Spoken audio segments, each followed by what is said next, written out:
આમ તો તાલુકા પંચાયત પ્રમુખ ભાઈ રવિન્દ્રભાઈ, ભાઈ પઠાણ સાહેબ, નીતિનભાઈ, મયુરભાઈ, સરપંચશ્રી, બહેનો અને અન્ય કર્મચારીઓ, અધિકારીઓ, અને સૌથી જેના માટે આ બધી મથામણ ચાલે છે રાજ્ય સરકારની, એવા આપ સૌ ખેડૂત ભાઈઓ અને બહેનો, સૌથી પહેલાં તો આખા ગામને હું અંગત રીતે ધન્યવાદ પાઠવું છું કે તમે બહુ મોટી સંખ્યામાં અહીં બેઠા છો અને તમારો રસ છે એ હું જોઈ શકું છું. એનાથી વિશેષ એક વાત કરવી છે. હા, હું જે વાત કરવાનો છું એનો ગ્રુપ નક્કી કરી દઉં એટલે તમારે કોઈ તકલીફ ન પડે.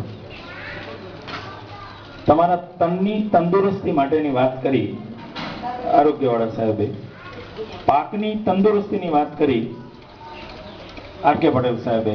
હું તમારા મનની તંદુરસ્તીની વાત કરવાનું છું, જેને કદાચ તમને પછી કોણ કરશે એની મને ખબર નથી.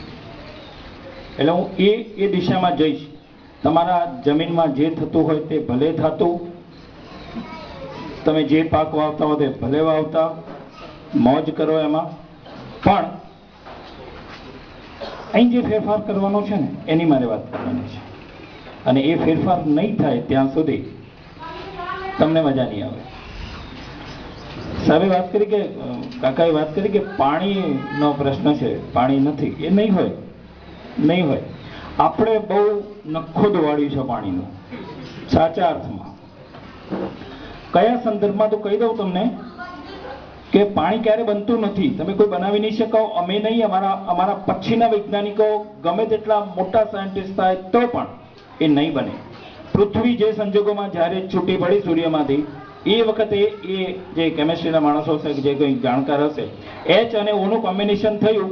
એ વખતે 3500 કેલ્વિન ડિગ્રી સેન્ટીગ્રેડ ઉષ્ણતામાન હતું, ત્યારે એ બે બિંદુઓ ભેગા થયા. એ પછી ક્યારેય શક્ય જ નથી, એ બનવાનું જ નથી. જે પાણી છે એનું એ જ રહેવાનું છે. માત્ર સાહેબે વાત કરી ને, પેલા રાઠોડ સાહેબે જણતર ને પછી ચણતરમાં પાણી વપરાયું ને, અને આપણે બધા ખૂબ ભણેલા માણસો એટલે મિનરલ વોટર ને આમ તેને બધે એની મથામણમાં પડી ગયા. ભાઈ, નદીના નાણાંનું પાણીની મોજ જુદી હતી. એટલે પાણીને તમે બચાવજો. ગામની અંદર જેટલું પાણી હોય ને એ પાણીને બચાવજો, દરેક રીતે એને સાચવજો. એ પાણી છે ને ઘી જેટલું છે.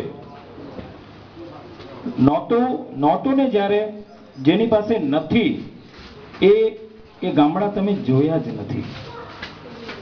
એવા ગામડાઓમાં હું ફર્યો છું, કચ્છના રણ વિસ્તારમાં, અને એની અંદર એવા ગામડા છે જ્યાં આ બાલિકાઓ જે નૃત્ય કર્યું ને સ્વાગત ગીત, એવી બાલિકાઓ સવારે 4 વાગે ઉઠે. અત્યારે તો સુંદર કપડાં છે બાલિકાના શરીર ઉપર, પણ એની પાસે તો કપડાં એ નહોતા. એ સવારે 4 વાગે ઉઠે, ગામનો એક માણસ ગધાડું લઈ અને એની પાછળ 2-4 પીપળા જેવું બાંધી દે, અને ત્યાંથી 14 કિલોમીટર રોજ સવારે ચાલતા જવાનું, અને ત્યાંથી એ પાણી લઈ અને આવે. ખેતી તો ત્યાં છે જ નહીં, માત્ર પાણી પીવા માટેના સાંસા છે. ઉપરવાળાની કરામત છે. આપણે ક્યાંક એવી જગ્યાએ તો નથી ને, આપણે તો મોજ છે સાહેબ. અને એનાથી બીજી એક વાત કરવાની હતી, વચ્ચે રહી ગઈ, કે હમણાં જ રાધનપુરમાં મેળો